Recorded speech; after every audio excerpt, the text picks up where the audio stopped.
Assalamualaikum warahmatullahi wabarakatuh. Sebelumnya, perkenalkan nama saya Lana Hari Hasibuan dari kelas 4E Ilmu Komunikasi dengan NIM 2002409191. Baiklah, pada kesempatan kali ini saya akan menjelaskan tentang argumentasi sistem komunikasi di Indonesia.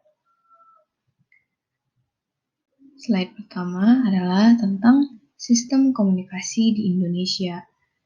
Sebelumnya, SKI itu adalah suatu bidang kajian yang membahas tidak hanya proses komunikasi saja, tetapi juga unsur-unsur di dalamnya, dan hubungan antara sistem komunikasi dengan sistem lainnya,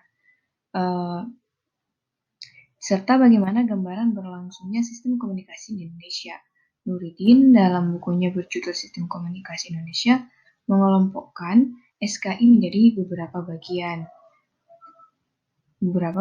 sebagai berikut, yaitu namun sebelum ke sana yang perlu kita ketahui adalah bahwa setiap negara itu pasti memiliki sistem prosesnya sendiri-sendiri karena perbedaan dalam tujuan, fungsi, dan latar belakang politik sosial yang menyertainya, menghasilkan perbedaan dalam tujuan, fungsi, dan latar belakang dalam pengaktualisasian sistem komunikasi itu sendiri. Nah, di Indonesia sendiri, menurut Nuridin dalam bukunya Sistem Komunikasi Indonesia mengelompokkan beberapa sistem komunikasi yang ditinjau dari dalam beberapa aspek.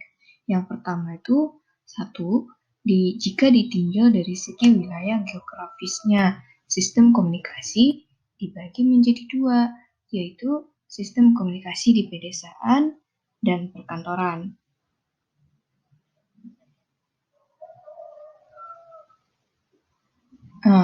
Di Indonesia, realitas komunikasi di perkotaan dengan pedesaan itu sangat berbeda, teman-teman semua. Karena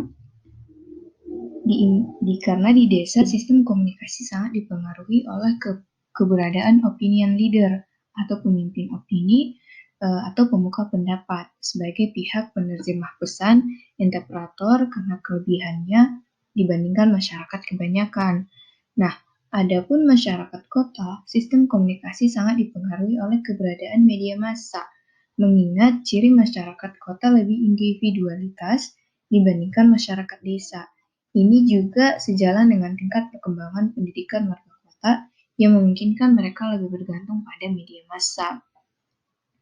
Nah, yang kedua adalah jika ditinjau dari media yang digunakan.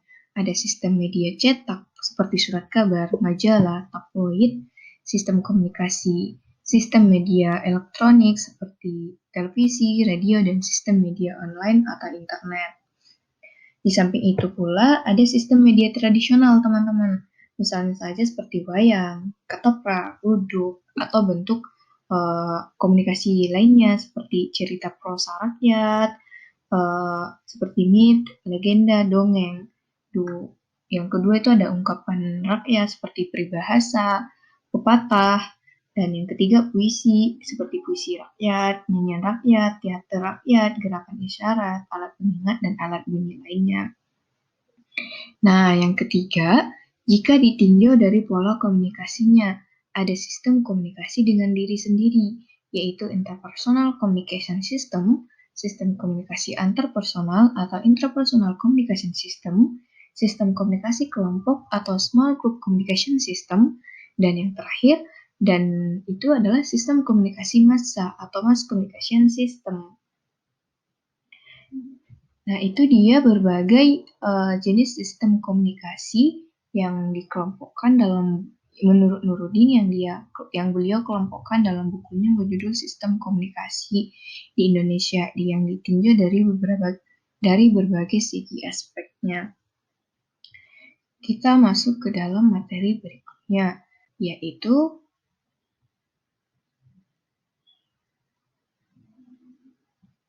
secara umum hubungan antara sistem komunikasi dengan sistem lainnya adalah sebagai berikut.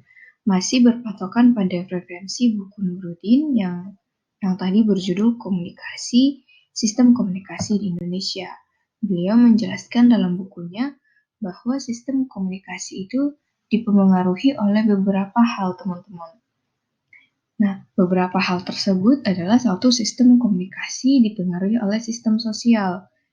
Nah, jika dikatakan dengan ringkas, sistem komunikasi berada di bawah subordinate sistem sosial.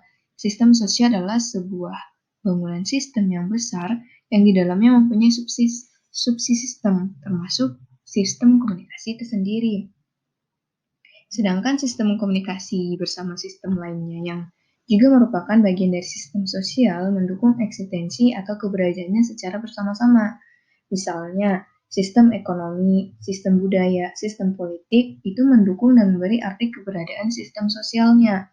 Sistem sosial yang mengedepankan budaya feudalisme atau paternalisme akan mempengaruhi proses komunikasi, teman-teman. Ini juga berlaku pada sistem sosial yang mengedepankan sistem kepercayaan. Sistem kasta dalam masyarakat pun akan memberikan andil yang sangat besar dalam proses komunikasi itu sendiri. Ditinjau dari segi komunikasi, mereka yang berasal dari kasta sudra atau golongan rendah akan memiliki kesulitan berkomunikasi dengan mereka yang kastanya lebih tinggi, seperti kasta ksatria mungkin. Nah, artinya sistem kasta sebagai sistem kepercayaan dalam sistem sosial itu mempengaruhi sistem komunikasi dalam masyarakat kita. Di Indonesia, tak bisa dipungkiri bahwa sistem sosial Jawa masih sangat menentukan sistem komunikasinya. Dalam budaya Jawa dikenal dengan ewu pakyuh atau sungkan, begitu teman-teman. Nah, yang kedua, ada sistem komunikasi dipengaruhi oleh sistem politik. Studi penelitian mengenai hubungan antara sistem pers dengan sistem politik telah banyak dilakukan oleh para ahli, tapi teorinya belum banyak diungkapkan karena memang masih sedikit yang meneliti tentang sistem komunikasi politik gitu. Yang ketiga ada sistem komunikasi dipengaruhi oleh sistem berpikirnya yang berdasarkan falsafah Pancasila, yaitu yang dipengaruhi oleh cara berpikir masyarakat kita. Oke, selanjutnya adalah sistem komunikasi Indonesia adalah sistem komunikasi Pancasila. Nah, teman-teman, agar supaya kita lebih jelas tahu bahwa sistem komunikasi di Indonesia adalah memakai sistem komunikasi Pancasila sesuai ideologi pada negara kita yang berlaku gitu. Nah, sistem komunikasi Indonesia itu pada awalnya lebih diintegrasikan dengan sistem komunikasi tanggung jawab sosial atau social responsibility dengan arah kebebasan yang bertanggung jawab. Seiring berjalannya waktu, istilah komunikasi Pancasila ini ternyata lebih pas dan sesuai untuk menyebut sistem komunikasi yang ada di Indonesia. Sesuai ideologi kita juga. Nah, sistem komunikasi Pancasila lebih khas dalam menggambarkan kompleksitas masyarakat Indonesia dan lebih mampu mengatasi kompleksitas komunikasi yang bisa jadi muncul tersebut karena kompleksitas masyarakatnya. Nah, jika kita kaitkan dengan komunikasi, nilai yang tergandung di dalam tiap-tiap sila dari Pancasila mempunyai implikasi khusus pada kegiatan komunikasi, karena memang kan Pancasila itu merupakan nilai-nilai luhur yang tertanam pada diri kita sebagai masyarakat Indonesia. Nah, itu yang bisa saya jelaskan pada kesempatan kali ini, teman-teman. Semoga apa yang saya sampaikan dapat bermanfaat, mudah dimengerti, dan bisa menambah wawasan kita semua. Terima kasih atas perhatiannya. Sampai jumpa di diskusi berikutnya.